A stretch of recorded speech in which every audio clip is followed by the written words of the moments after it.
and it hits me, oh my gosh, this is that triangle. You know, there's explanation for everything that occurred in the Rendlesham Forest incident that doesn't involve aliens at all. It was completely silent. It comes right over our heads. He saw a classic flying saucer really standing in a clearing. He turned over to my father and held his hand, and he looked in his eyes and he said, "We're not alone." Welcome to Podcast UFO for our live show. We're live every Wednesday at 8 p.m. Eastern Standard Time on podcastufo.com. During the show, feel free to participate live in our chat room. And don't forget to like us on our very active Facebook page. Hello and welcome to the show. I'm going to have fun tonight. I have all the way from Woonsocket, however that is pronounced, Rhode Island. I have a guest, Paul Eno, in studio, drove up here. But before we start with Paul, we have Alejandro Rojas coming up with UFO Updates. I want to thank everyone that supports the show very much. And if you can't support the show, but you'd love to listen to the full show, you can come to podcastufo.com every Wednesday evening. Also, you can go to YouTube every Wednesday evening and watch us and do the show live. That's a 2-hour show. Or you can listen on the Dark Matter Digital Network on Thursday evenings from 10 to midnight. And that's it for me. And I'm going to bring in my good buddy in Arizona, Alejandro Rojas. You look a little different, Alejandro. This is a desert whale. Hey, Hey. I'm actually at my house. We can do lifestyles of the UFO nerd. All right. Oh, yeah. There's my living room. How about that? Yeah. Yeah. So people just don't know what they're missing when they don't watch our YouTube live stream. How's that? How's this shot? You got a good shot there? Sort of, yeah. You're a little off screen, but I can fix that. There you go. Perfect. Right there. Do not move. All right. Welcome to the show, Alejandro. How are you? Good. Good? I can move a little bit, right? Yeah. Yeah. You can talk if you want to. So cool. Good. Well, I'm doing well. Always good to see you and your guests and Paul, which is a cool guest. I've been on Paul's show, I think, a couple times, and he's a lot of fun. So, and I remember you saying that he lives nearby, and you get to run into him occasionally at different events, and so that sounds like a lot of fun. So, and you've had him on before as well, right? Oh yeah, a number of times. Yeah, he's 3 hours drive from me. That's what it took him to get here. It's not that bad. Oh, cool. Yeah, that's not that bad. Yeah. Especially when people win contests to be able to join you in studio. Oh, yes, that was right? last week. That was last week. Last week, yes. Yeah. That was pretty funny. And little did he know, he became an impromptu guest for you. Yeah, for that's a right. few minutes there. Yeah. So that worked out okay, though. And it was a great, by the way, last week, if you haven't listened to it and you're watching or listening to the show tonight, was an awesome show with Selma Siddiq, one of the Ariel School witnesses, and it's getting a lot of downloads, a lot of feedback. It was a great show, one to be proud of, actually. I was very happy to have her on. I'm not saying I'm proud of the show, but I'm just saying I was honored to have her on the show. That's a better way to put it. It was great. She totally expressed herself perfectly, I thought, on exactly what happened. Yeah, that was great. Yeah. So what's going on with UFO news this week? Well, what's going on with UFO news? We talked about the Newsweek thing last week on your show, right? No, I believe we only talked about it on your show. Oh, okay. See how prepared we are right. when we do. So, yeah, this is really cool. Everybody can go to their local grocery store or Barnes & Noble, and you're going to be able to get off of the newsstand a special edition Newsweek called Life Beyond Earth, ? And you think, okay, cool. That ought to be the kind of stuff Martin and Alejandro are into because it's science and it's astrobiology and SETI and stuff like that. But no, it's UFOs and alien abductions and all of this sort of thing. In fact, there's only a couple science-based, really, the mainstream kind of stuff you would think you would see, like rovers and stuff like that, looking for microbes on Mars or what have you. But the majority of the thing is about UFOs, UFO history, alien abduction, all the different types of things related to alien abduction. And I almost forgot that I had worked with Newsweek on this and given them some photos and some quotes. So they have me in there. They have some of our photos from the UFO Congress, and they have some of our buddies. They've got like Yvonne Smith and John Greenwald. Kevin Randall has quite a few quotes in there. So all kinds of really interesting, great stuff. Some photos that I would die to have because, for instance, there's a photo of the Blue Book guys like General Ramey and Ruppelt and General Samford, a classic photo that I'm always looking for a better and better version of. They have this crisp, clean photo. They have these photos of Kenneth Arnold and all of these other amazing photos they got a hold to in this Newsweek. But they treat the topic just like any of their other stories. So they're very serious about it. They're not kind of debunking people as UFO weirdos or something. Yeah. So it's a great art. Have you gotten a copy? I have not. I read your article, and I thought it was great. Also, they put your logo, everything of your podcast in there. That's wonderful. They recommended my podcast. Unfortunately, not yours, but lucky for you, people find out about your podcast whenever they listen to mine. Because I'm on your podcast, too. Yep. Yeah. You're my last. In fact, this week you were Martin Goofy Willis. That's right. I was telling Paul that. Yeah. Yeah. So, yeah. And, yeah, I don't know if I've ever said that is on my show that I actually help you out with the news on your show. So we kind of switch back and forth, which is a lot of fun. We probably haven't talked unusual, about that in quite a while. But fun. Yeah. So I think that was kind of a big deal. Another kind of big deal is, well, there's been a lot about, so at the Tom DeLonge meeting, and see this kind of, a lot of people, this is such a waste of time and stuff, but here's an example of how there was some important stuff that came out of his press conference. And everybody's talking about this great case regarding the USS Nimitz. Yes. And I had Robert Powell on, and Robert Powell has been posting some of his research, and he did some great stuff on the SCU Facebook, the Scientific Coalition for Ufology Facebook. And he did some interesting stuff with FOIAs, but other people are as well. Jeremy Corbell was able to speak with one of the witnesses, and he confirmed that a video that was leaked was from this famous incident, and I guess I should tell people about it.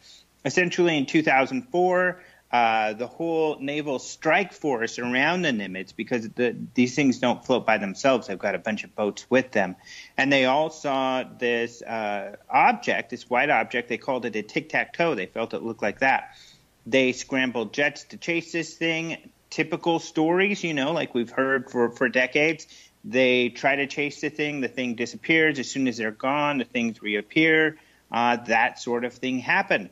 So at the Tom DeLonge thing, one of the ex-CIA guys who was like a deputy assistant to the director of DOD and all this stuff, he also spoke about this Nimitz case, essentially saying this is why someone of my stature, which is, in the upper echelons of the intelligence world, believes that the UFO mystery is a real thing. So, Jeremy Corbell's been working on this. He was on Coast to Coast. He had he's posted on his site that video that he confirmed was taken by one of the jets in that case. And we should be seeing more video and some more about this case. But a lot of stuff going on about this remarkable case from 2004.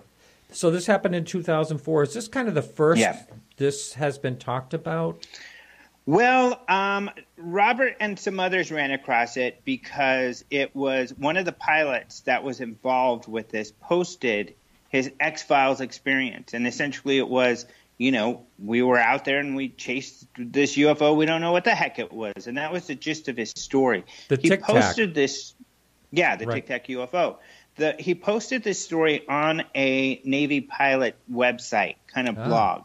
Wow. So it wasn't in a UFO thing or anything. It was for pilots. And it had created somewhat of a buzz when he posted that. And there's been some talk of it here and there. Robert's been looking into it for a while. I believe Jeremy has as well. I think he got a hold of it through Bigelow's group, actually. Really? So they had looked into it as well. George Knapp, I think, is the one who caught wind of it. So, there's been some people looking into it. But now, since his name is Chris Mellon, who you've had on your show, spoke about this at the press conference, now it's become a really big deal. Yeah. I had an email today, and I haven't really looked into this. Someone said, how come Chris Mellon has taken a 190-degree turn from your podcast? And I didn't understand that comment, and I want to look into exactly what he's saying. I think I know what people are saying. Okay. And I think that, this field is a lot more nuanced than just, are you a believer or a non-believer? And a lot of people struggle with that. I get that a lot. People saying, well, you don't really believe in UFOs. What makes you think that? I'm not a skeptic just like debunking everything. I certainly believe there's a genuine mystery. And so a lot of people feel that if you don't believe in everything, there's chemtrails and alien abductions and everything, then you're not into this stuff. So like what Chris expressed to you, he's certainly on the skeptical side, but he believes there's a genuine mystery when it comes to UFOs. He said that on your show. He said that all along. And I don't think he's ever really changed that position. He's just demonstrating in this instance a case that supports that belief, but he's certainly still on the skeptical end of things, where he needs a lot more proof and evidence to figure out what these are, especially before he jumps to conclusions such as that they're extraterrestrial spacecraft. Yeah, I get that. I get all that. Yeah. So anything else? Get it.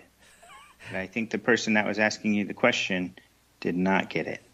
I love the finger. By the way, I think I see a UFO up by your head over.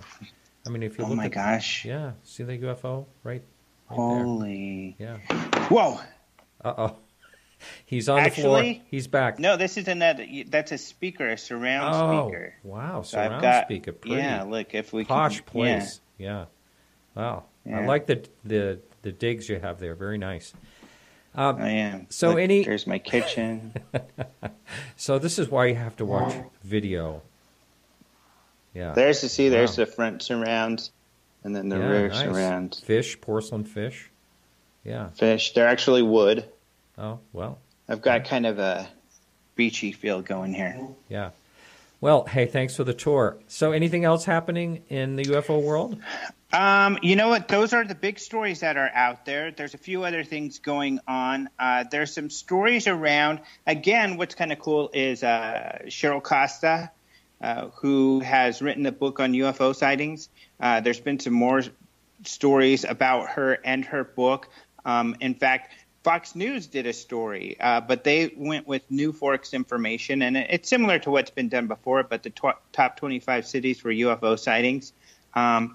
Another thing that's kind of exciting that's out there that's getting a lot more buzz is that Josh Gates has been doing on Expedition Unknown a series on UFOs and aliens and hunting UFOs, and the newest ones are a little exciting because Ben Hansen is going to be in it. Oh, good. And also, of Factor Faked, he's a cool guy, a friend. And then also they're going to be doing the Roswell special, which I'm interested in because I know that they did some research that is new and everybody's been looking for, but I don't know what they found yet, so I'm excited to find that out. And I got to ride on the float with Josh Gates at the parade in Roswell, so I'm hoping maybe I get a little bit of screen time on that episode. Right. Hey, and maybe I think you that will. might be tonight. Yeah, All I think that episode's on tonight. If not tonight, I know it's on very soon. Excellent. All right, man. Well, thanks so much, and I'll talk to you next week on your show. And all right, my pleasure. And have you back next week on this one too. All right, take care. Thanks for the little tour of your house. Yeah, my pleasure. Thanks for coming on by and kicking your feet up and visiting in my home here. All right. Talk to you later. See ya. Bye-bye. All right, so our guest tonight, good friend, again, came all the way up from Woonsocket. He's going to tell me the right way to say that. Woonsocket. Woonsocket. All right. Welcome to the show, Paul. Oh, thank you. Try to see if you can scoot in a little more. Here we are. Look at this green screen going. Yep. All right. So thank you for making the trip up. Oh, you're very welcome. We're supposed Great to stare pleasure. ahead. Yeah, I guess we have to stare ahead. So anyway, for the person that is unfamiliar with who you are, which isn't a lot of people that are regular listeners because you've been on what? Oh, by the way, people that are watching this show, this is a real rare occasion. A lot of times I wear a tie for work, but this is the bow tie, how Paul came. So, I couldn't be outdone, and I don't have a bow tie. I've never been able to figure out how to tie a bow tie.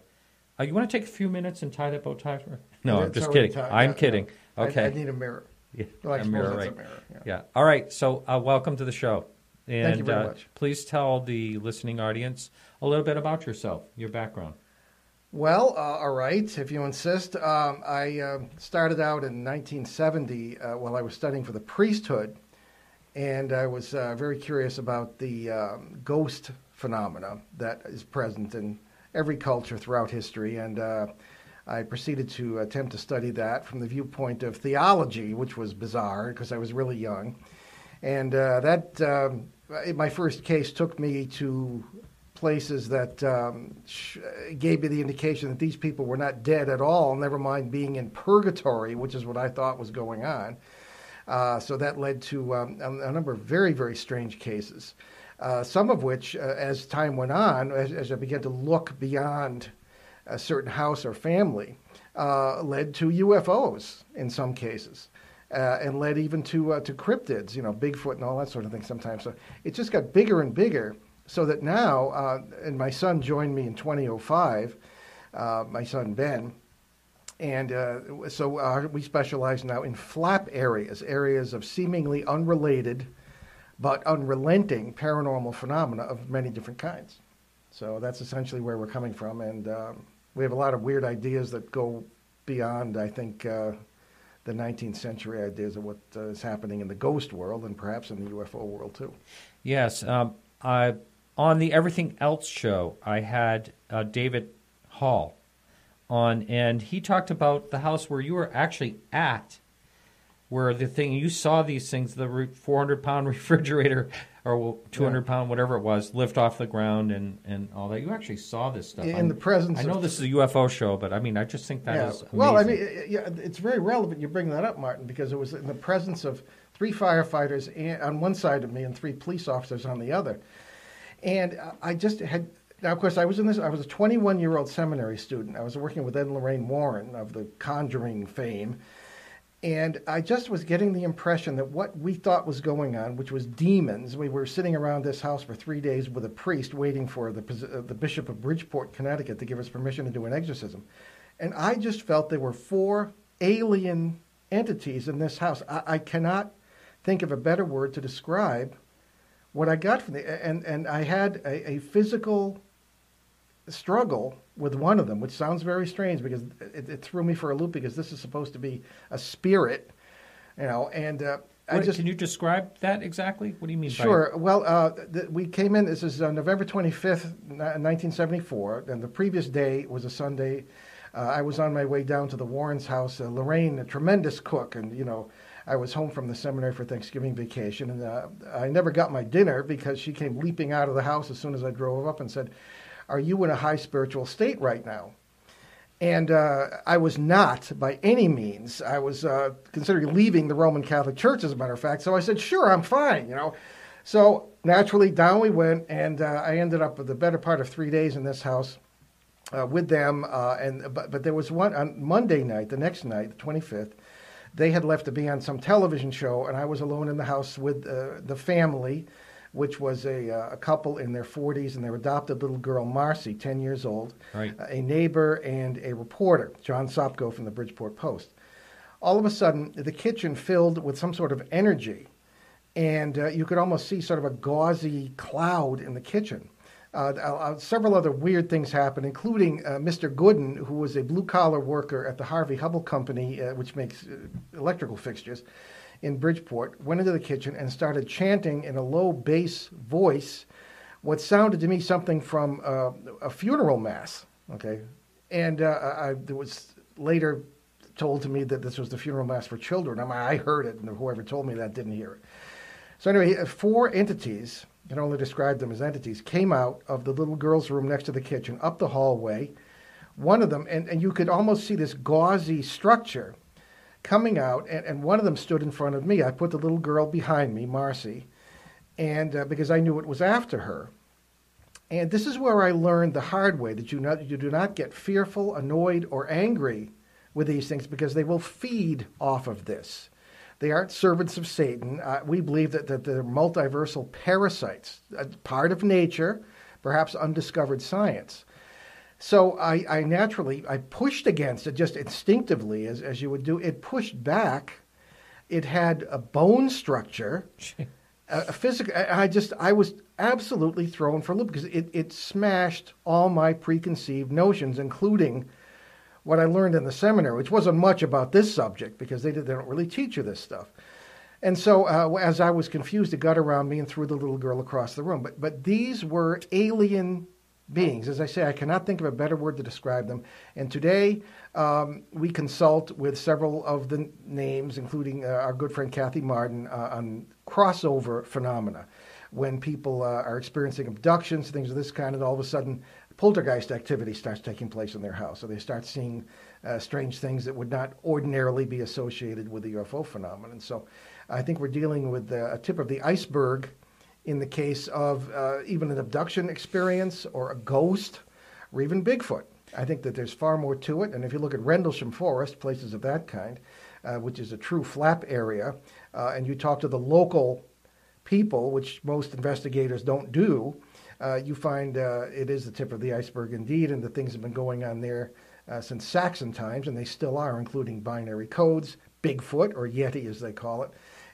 We ourselves had some strange experiences there, we being Ben and myself. So I think it's, in a way, the first day of school here. But that house in Bridgeport was my opening day as far as new ideas were concerned. I want to talk a little bit about what you just said about binary codes, but before that, this entity that kind of smacked into you, basically. And you said you felt like it had a bone structure. A couple of questions. Did it feel like it had any type of temperature at all, cold or warm? Did you smell any odors? Did it feel like there was a present, like a being right there in front of you? That's a good question. Definitely a being in front of me. The air smelled like ozone, which is interesting. Yeah. And as far as the temperature, obviously I was fully dressed, so I didn't feel anything through the thing, but it wasn't, didn't suck all the cold, the warm air out of the room. As a matter of fact, in 47 years of tangling with ghosts, quote unquote, only once have I experienced that feeling, which is very odd. Everyone points to that as a fundamental experience as far as dealing with a ghost. The air everything gets cold and everything. And only once can I say that really in a very pronounced manner did that occur, and that was in Manchester, Connecticut in the 1970s, not Bridgeport. Very strange that way. Wow. Can't really explain it. Wow. Back to the binary code, why I wanted to talk about that. I've always been I've invited Jim Peniston on this show a couple of times. He's said he's going to come eventually, but he just hasn't made the jump. But one of the things I want to talk to him about is that binary code, because I'm on the fence about that. So I want to find out what you have to say about that. Well, we know Jim, I suppose, as well as anyone who hasn't met him.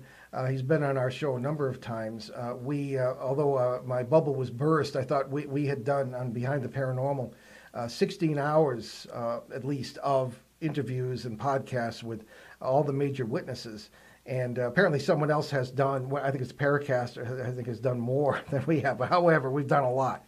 Uh-huh. And Jim came out and talked about this. And we like Jim, but I had a few questions as to if this occurred in 1980, how come he waited so long to talk about it and wrote down the thing? And I suppose, I don't think I would have done the same thing. I mean, if this came into my mind, I was writing down these codes that according to the researchers, have turned out to be coordinates, geographical coordinates, among other things. Why would you wait? So I don't know. So I'm on the fence about it too, I guess, Martin. Again, I wasn't there. However, when we were there in 2012, Ben and myself, and we sort of did some exploring. We had a lot of local listeners who took us around, who were also people who had experienced things in Rendlesham Forest.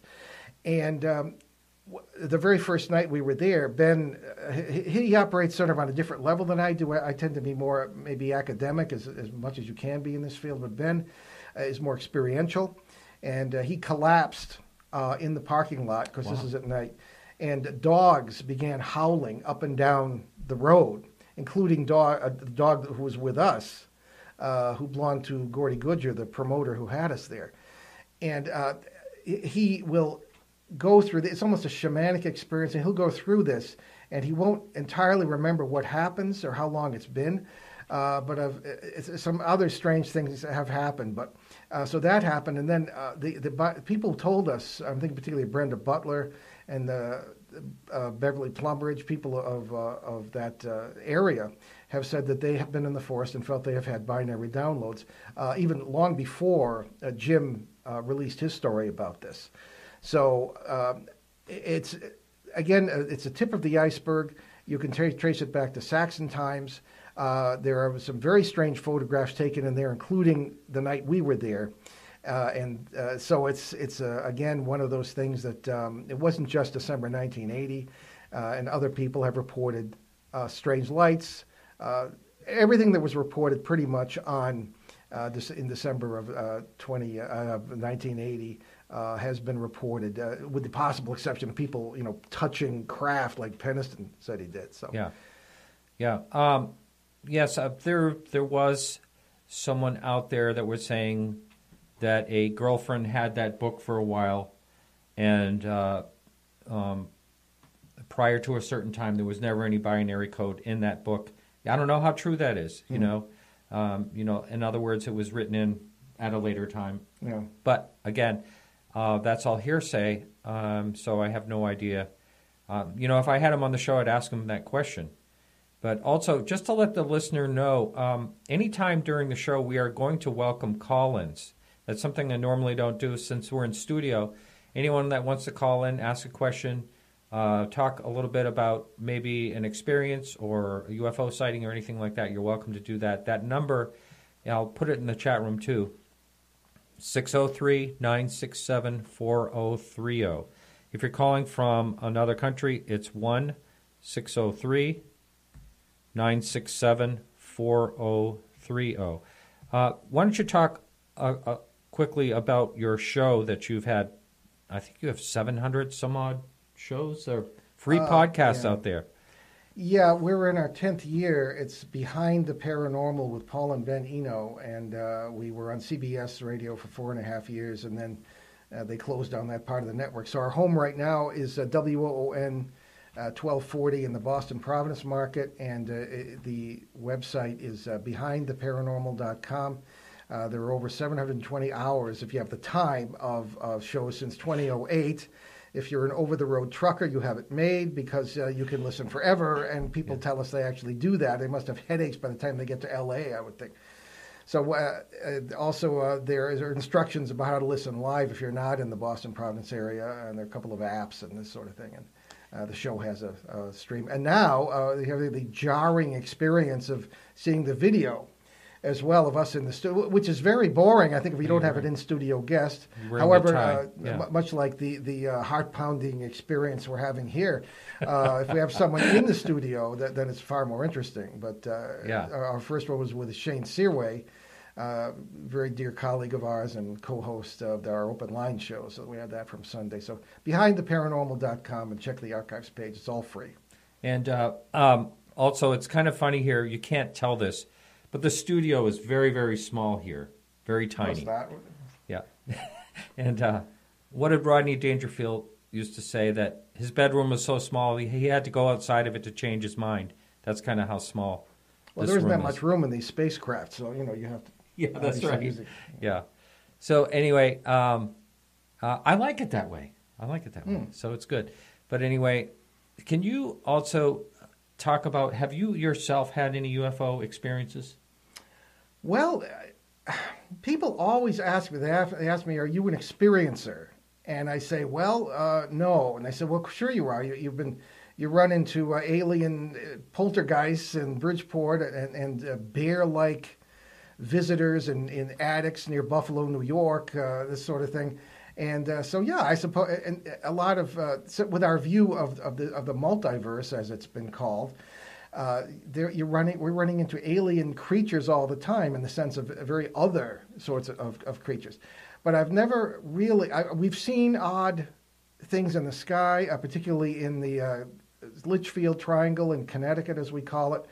There was a period in 2009, 2010 when people in Goshen, Connecticut would get out of their cars at night and just watch these weird lights in the sky, which Ben and I ourselves have seen. I also saw the Phoenix lights from an airplane.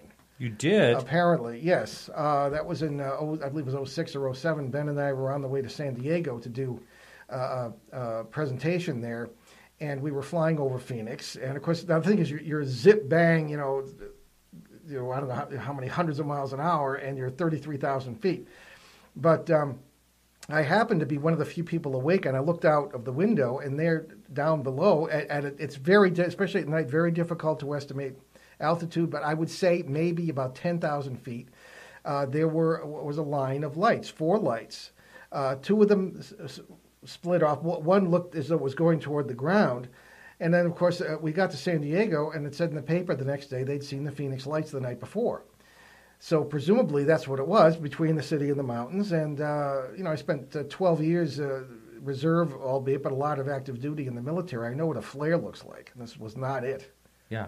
So, well, the curious thing about the Phoenix lights is they actually did set off flares. And I've always wondered, I've never heard a definitive of this, but I always wondered if they did that purposely to throw people off away from, the event that was happening.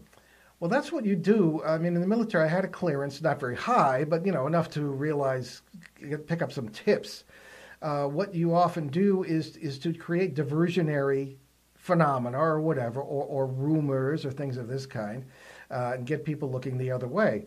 I think they realized a long time ago, at least in the 60s, that you really can't keep secrets anymore. You really can't keep the lid on things, especially now in the age of the internet. I can just imagine, it's a 3-ring circus as far as trying to do that. So you release accurate information from less than accurate sources and vice versa.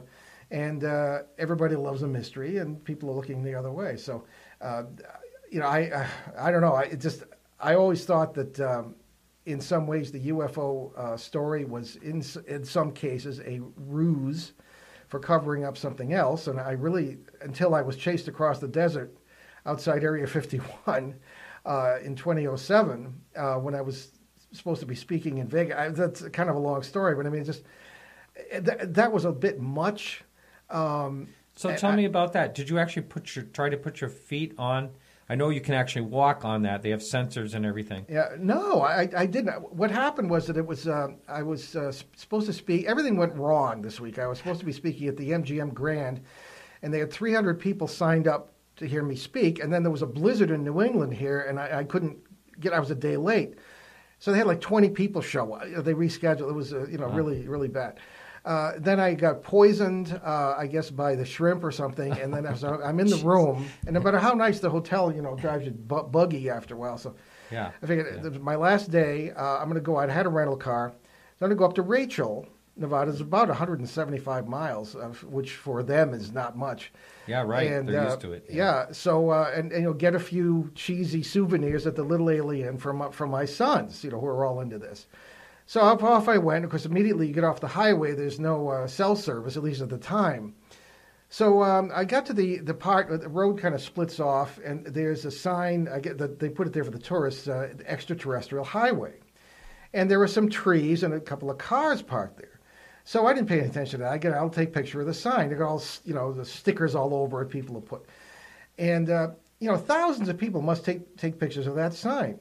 So all of a sudden, I looked to my right, where the road forks off, and there was a vehicle with U.S. government plates, a white SUV. And when I got thrown out of the seminary, I ended up in journalism and became a reporter. So I couldn't help it. So I put the camera up, and the finger comes up, like a look that would curdle Coca-Cola. And so I put the camera away and started off down the road where the speed limit is 70 miles an hour, much to my amazement. And they started to follow me. Wow. And they were, it was at least 10 miles. They were like inches behind my bumper. At least that's what they looked like. And again, I'm a veteran. I've been in some weird situations, and this really shook me up as much as anything ever did in the service. Finally, they got off the road and went down some dirt road into the wilderness, presumably toward the base. So I got to the little alien. It was a Wednesday morning. Nobody was around, and the lady in there said, "What happened to you?" And she said, "I told her." And then she knew who I was. And she said, "Oh, you were taking pictures of the park and ride for Area 51. I said, "Excuse me?" They said, I said, "Thousands of people must take pictures of that sign." "Oh, no, but they ran your plate.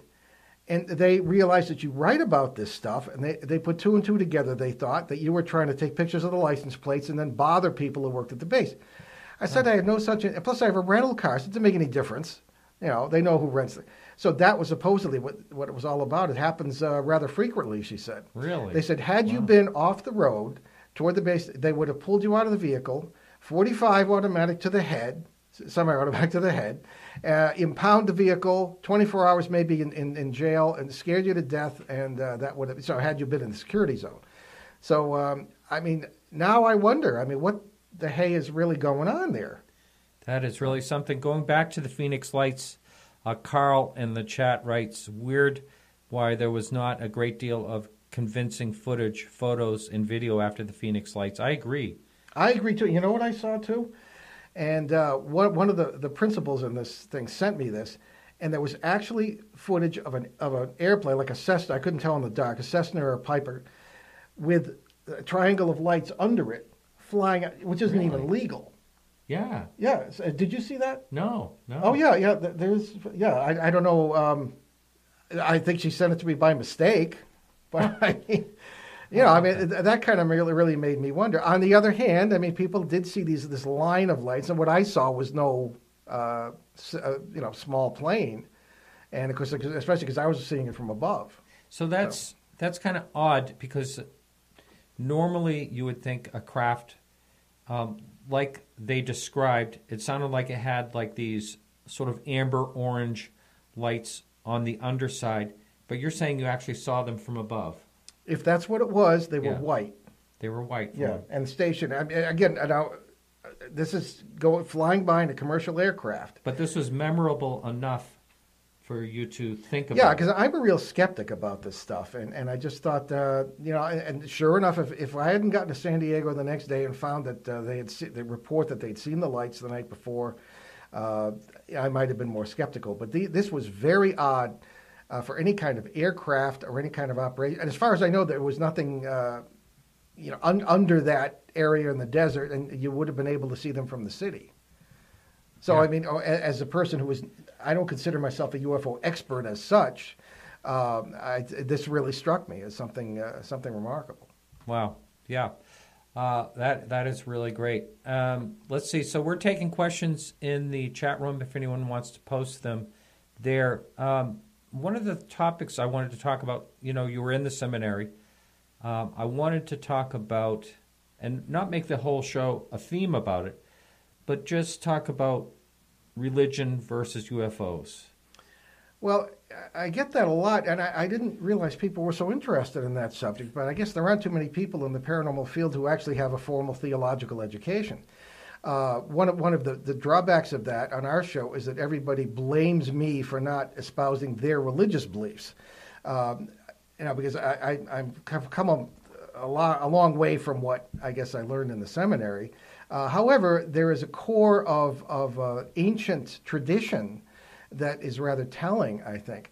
If you, for example, read Genesis in the original Hebrew, which is difficult because ancient Hebrew had no vowels, and it also had no spaces between the words. Modern Hebrew has vowel marks. But it says an awful lot of awfully strange things. And if you read the Atrahasis of the Akkadian Empire, which most people have never heard of, but it was the first known empire, and also the Karsag epics of the Sumerians, they parallel the Genesis account of creation. And looking at it from I don't read Syriac or ancient Babylonian, but I can get by in Hebrew. I went and studied Hebrew specifically so I could read Genesis. It says things that it doesn't say in English. And one wonders, certainly, for example, the first verse of the Bible, essentially, of the book of Genesis is, in the beginning, God created the heavens and the earth. Some say heaven and the earth. But if you read it a certain way in Hebrew, it can say, when it began, the shining ones stood upon the heights and looked down upon the highlands and the lowlands. The shining ones. The word Elohim is the oldest word in the Bible used for God. It's also used by other Semitic peoples in that area. It's the weirdest word in any Semitic language. It has a feminine root with a masculine plural ending. There's no other word like it. What is that about? It's certainly plural. So who were the shining ones? And we could do 10 shows just on that subject. So you wonder if religion, maybe at least the religion of our remote ancestors, was not essentially sparked by experiences of beings they thought were supernatural beings. This is not a new idea. However, it may be. This may give it a more of a basis, because people obviously thought they were dealing with something supernatural. In a way, Martin, I think the paranormal is the mother of religion and science, because had there been no unanswered questions, had there been no mysteries to be solved, we would probably have neither religion nor science. Wow. And which of course brings us to the point that, in fact, this war between science and religion is largely a myth. It never happened until really the 19th century and the advent in the West of the literalist, fundamentalist Christian point of view, which took the Bible, as more literally than anybody had ever done before, as far as scientific points were concerned. So, I mean, this is another issue, but I think that ancient astronauts, if they were that, ancient travelers from other dimensions or worlds may be partially responsible for this. One of the funny things is that in the human genome, when that was finally mapped in 2004, there were 223 genes that shouldn't be there if evolution as we understand it is correct. Where did they come from? Biologists always want to have an answer, so they postulate a quote, a horizontal transfer from bacteria, unquote. And I don't understand that. If you do, I mean, please say so. But so there are all these very, very odd things that happen. One of the things that may be telling is that were these actually alien beings, and if they did mess with our genome, they must have had. Well, let me tell you how. In the Karsag epics, Nin Karsag, the mother goddess, takes blood and saliva, which are what? Primary DNA sources. And they use them to breed or to affect the native beings, peoples, presumably our remote ancestors, who were very, very primitive, in order to make them, I suppose you could argue, a slave race. So this, I'm not saying this is what it was, but it sure looks like it. So if we're dealing with and these are documents that have roots 5,000 to 6,000 years ago, and they're talking about what essentially is a DNA experiment of some kind. So if their DNA, they took DNA from themselves, from the blood and saliva of their own people. If that was the case, then their people must not have been different from us really at all. Unless they had fantastic technology for gene splitting, they would have had to be essentially human. So are we dealing with aliens from another planet, aliens from another time, whatever that may mean? And any scientist who works with that will tell you don't move back and forth in time, you move sideways. Does any of that have any kind of meaning for our very, very narrow paradigm? So you tell me. Well, so these genomes, is that what you said? There was the human genome. It was finally mapped in 2004. And there are 223 genes that shouldn't be there. And their explanation is a bacterial transfer. It sounds that's one explanation from biologists. That's one explanation. Yeah. So are they still trying to find out any other explanation as far as? Well, they are, but a lot of the work is not being publicized. much like the work at CERN, the Large Hadron Collider is not being publicized. Essentially, the missing genes, I should say the extra genes, had to do mostly with the brain, which is interesting. And so that's there's really no solid information that I've seen, and I keep looking for this because it's extremely important, I think. So. It's kind of like the dark matter of genes, huh? In a way. Well, in effect, that's it. I mean, essentially, as theories like dark matter are postulated by physicists or geneticists in this case, and used to plug holes in the knowledge, and they hope eventually to prove it. Yeah. Well, which is what that's a scientific, legitimate scientific method to use. Yeah, like a place card in a way. In a sense, yeah. And sometimes, usually, it'll come about. Sometimes not, and then they have to think of some other stopgap. Right. A couple of questions in the chat room. Waylon wants to know. Let's see. Do you think that UFOs are more paranormal as opposed to alien beings? Well, it depends what you mean by paranormal, and it depends what you mean by alien beings. As I said in this house, these poltergeists that were supposed to be demons, were alien. They were totally other alien beings, and they seem to be physical. As far as paranormal, I think would embrace the UFO realm. I think the term paranormal is a misnomer. I mean, paranormal it's entirely normal. It may be perhaps what our good friend Mark D'Antonio calls undiscovered science.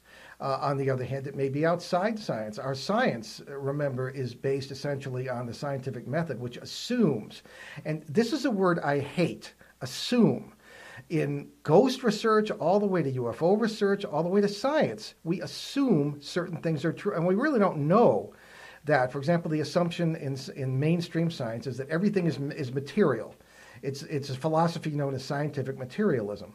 Everything is matter and based on the interactions with other matter, and that's where energy comes in. However, quantum mechanics has pretty much blown that out of the water, but the trouble with scientists, there are two problems in general with mainstream science. They don't talk to each other, different fields usually, and many of them are far more concerned with grants and tenure than they are with pushing the envelope. And maybe it's not fair of me to say that. My degree is in philosophy, and of course with a background in theology, but it just seems that this is really holding all of us back. So, but yeah, I think it's certainly within the realm of the paranormal, and alien beings are too. So I think we have to broaden perhaps our understandings and be very careful of the labels we put on things. You know, Martin, I've always thought very often in the field of whether it be ghosts or UFOs or whatever, the nature of the experience depends on what label we put on it, and that depends on the context of the experience. For example, if you're sitting in your living room and a wispy figure floats by, aha, a ghost. But if you're out in a field and there's a wispy figure with a ball of light over, aha, an alien, or at least a UFO. Uh-huh. And I think the narrowness of our own point of view may be our own shooting ourselves in the foot when it comes to a broader understanding of what these are. But so I guess it's a big yes to everything that Waylon brings up. Yeah, well, I understand what you're saying there. Do you give credence to the UFO cryptoid connection? That's from Just Banter in the chat. That's funny. I just gave a lecture on that. Ben and I did at the Greater New England UFO Conference in Leominster, Mass. That the title of the lecture was "The Fur Flies?" Bigfoot and UFOs. There are a couple of zany cases that have been reported. I think particularly one in France in 1973, and it was in the Normandy area. It was winter, and a couple was, parking, as we used to say in my day, out at the edge of the village there. And a craft that's shaped like an egg kind of came down, landed in this field, and out get your garden variety gray aliens that you would expect. And then out get two of the, what used to be called the Nordics. Maybe they still are, I don't know, the taller, sort of blonde hair.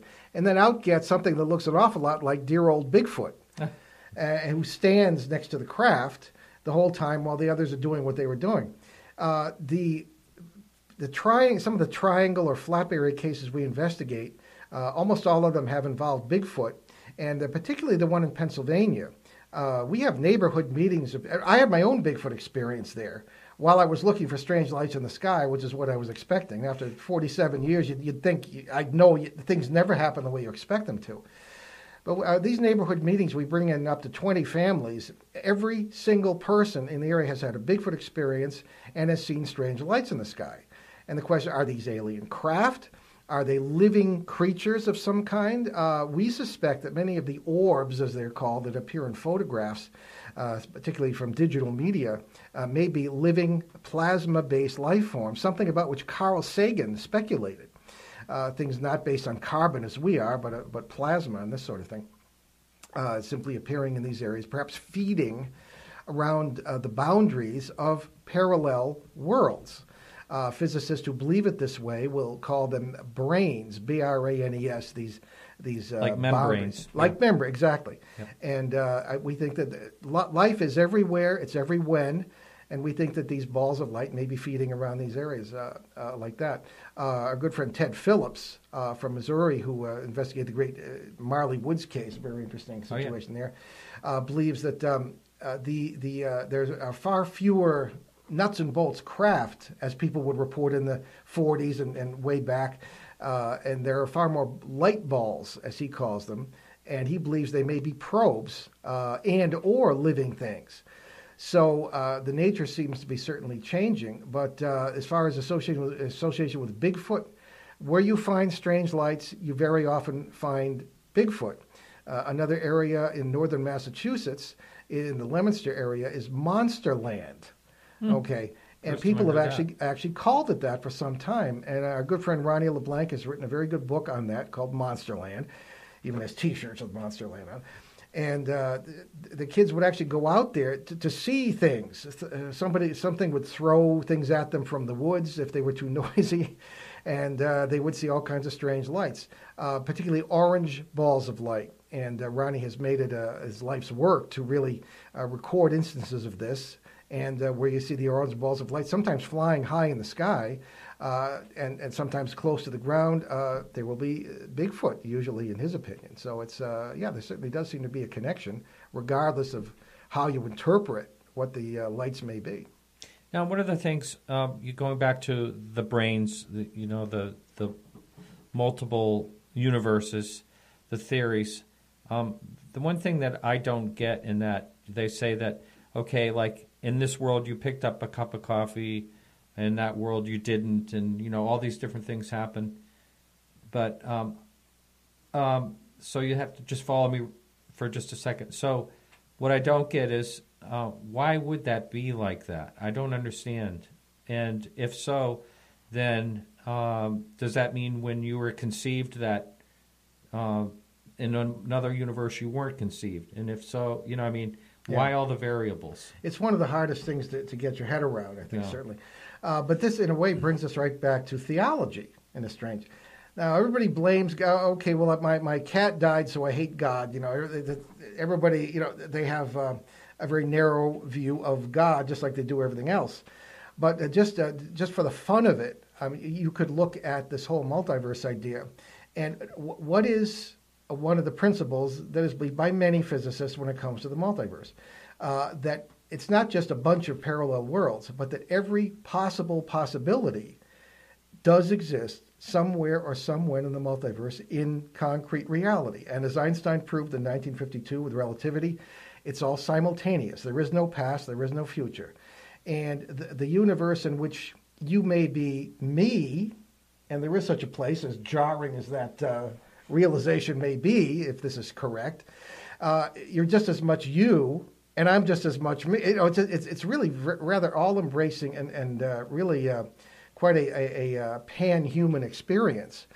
So if all possibilities exist, why aren't we aware of them? Well, if we become aware of them in our society where that possibility has not existed, you run into the people I ran into in psychiatric hospitals when I was a student. There were people who are judged to be schizophrenic, diagnosed as such. Today, they fill your pockets full of antipsychotic drugs. But in those days, I would encounter people who had the most knowing look in their eyes, would sometimes have the dissociative identity syndrome, or multiple personalities with different voices coming out of this is not physically possible, really. And the doctors, one of the reasons I was there was I had a very sympathetic faculty at the seminary before the one that threw me out, and I was working with a diocesan exorcist. And I believe we were dealing with alien creatures. I mean, the whole demon thing just wasn't good enough as far as I was concerned. But it all had to do with the multiverse and various experiences and things that involved a bigger us than just right here. But it is hard to get your mind around. I think you have to feel it rather than grab it intellectually, Martin. You know, for example, I love to speak in colleges because they at the end, of course, the students have very intelligent questions usually. And at the end, they put me in a big armchair, you know, like Santa Claus or something, and all the young people come up and they tell me their stories. Well, I was at Mount Ida College outside Boston many years ago, and I got a kick out of that because half the students were studying to be undertakers. All right, and so two girls came up, freshman girls, and I'd been talking about human relationships in the multiverse, and they said, why is it that on day one, registration day, we saw each other across the crowded room, and we were sisters from the start? They felt like they'd always known each other, and they were great friends. I said, because if this is correct, then at some point in the multiverse, you are one another. The laws of physics may be different or whatever, but you are each other. They knew precisely what I was talking about, and they went scurrying off all happy because they thought that's the explanation. So, I hope I believe that that's correct. And again, one of the things is that these universes have very different laws of physics, very different forms of life. And so the idea, are aliens from another planet, may not necessarily be meaningful question. They may be from another planet, but maybe they got here through the multiverse, or it's a planet in a different reality with different laws of physics. I mean, anything is possible, and that's the whole point of the multiverse. But it is tough to get your mind around. But as far as dropping the coffee cup, if all possibilities exist, then you would be born in one, not in the other, or you died in the UFO crash 30,000 years ago, and this sort of thing. So what does this do with God? Well, maybe. What do they teach us in catechism class and in the seminary or church school, Sunday school, whatever? The creation was a result of God's love that could not be contained. An infinite love that had to express itself, and that was the creation. Well, if it's an infinite love, why wouldn't it be an infinite creation? Why would there just be one universe? That doesn't make sense. So perhaps it really is a perfect creation, and with all possibilities there in perfect balance. And maybe just because it's not for our personal convenience, that doesn't mean that God is dumb or doesn't care or this sort of thing. Maybe it does. I don't know, but it's just. I think that there's a possibility that we don't consider that it really is a perfect creation, and we just have to discover it. Yeah, or I don't think there'd ever be any way to really know myself. But I want to be in the universe where I know how to do the bow tie, and you're wearing the regular tie. Well, so do I. One of our producers is a critic of my bow tie tying, so I tried to tie one before. Maybe perfect. It's It's you have to be like a rocket scientist to do it. So we have some questions in the forum, and here's this one. Let's see, Carrie posted these. If humans are still around in, say, 1,000 plus years, do you have an opinion on some of the discoveries and knowledge we would have about the universe and life beyond Earth from where we are at our present time? Well, a good basic meat and potatoes question. That depends. You have to qualify this because, if we blow ourselves up or are blown up by, an asteroid strike or something, which may have happened as many as 4 times in the past, according to some of the indigenous peoples we've rubbed elbows with, then probably we might be back with axes and chase whatever, with primitive. I think we've gone from stone tools to power tools, as it were, as many as 4 times, as they say. But barring that, I think that perhaps just looking around at what's happening, there seems to be more awareness of these interesting discoveries, particularly regarding physics and this multiverse or possible multiverse. And the word is being spread like fire tremendously by the internet. One of the things I think that is happening is that the internet is bringing people together. As divisive as it may seem, opinion-wise. I think that overall people don't think that people who live in other countries have horns. Maybe some do, but I mean, if people are people. That in itself, I think, paves the way for knowledge and perhaps mutual learning. On the other hand, we don't seem to be taking very well to any sort of unity in that regard, but we'll see. I think a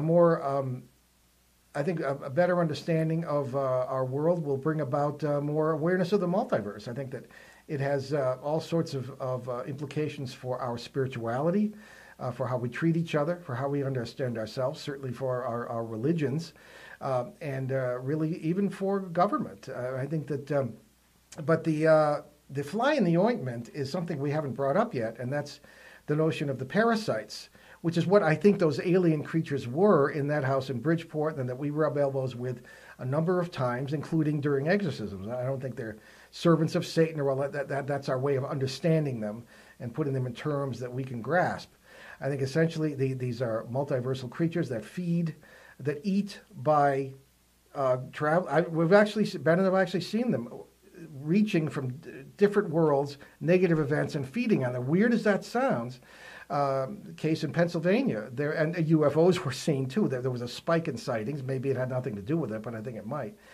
You had an act of violence going on in one world, and it was almost like an octopus reaching, and it was bothering people. Two girls who were living in an apartment in King of Prussia, Pennsylvania, who believed they were being haunted by a demonic negative force, and it was actually this parasite. And in a third wave, you had a family whom the girl thought were ghosts haunting them. The ghosts thought the girls were ghosts haunting them, and they were both being fed upon by this parasite. And this is not uncommon. So I think that a greater understanding of this may be forthcoming in 1,000 years. One would hope that we would not go backwards, we'd go forward intellectually. And I think that science will have to evolve, including the scientific method, beyond the notion of matter and everything being material.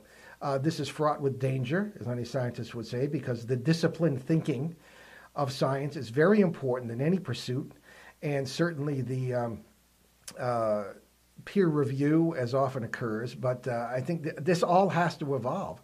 So provided we survive in our current form, or more or less, and we're honest with ourselves, I think that we will understand more about and be able to become aware more of the multiverse, where we are, what we're doing, without being judged to be nuts. Going back to what we were talking about earlier about the genome, does any part of the unexplained... All right, everyone, thanks so much for listening. That's it for the free part of the show. Want to thank Paul for being here in studio, and Alejandro Rojas, of course. Also want to thank Peggy for managing the Facebook page. And if you like us on Facebook, there's 23,000 people, I think, involved in that. And Peggy will update it every day with UFO news, and a great place to interact. So next week we have Jim McDonald on. He is a skeptic about the Betty and Barney Hill case. I do invite skeptics on and debunkers every once in a while just to get someone else's opinion. And, it should be an interesting show one way or the other. So thanks so much for listening. And remember, you can support the show for $2 or more a month. Listen to full shows and archives, plus the Everything Else show. And which this week we actually had Brad Steiger on, and it was a great guest. So anyway, thanks so much, and remember to keep your eyes to the sky.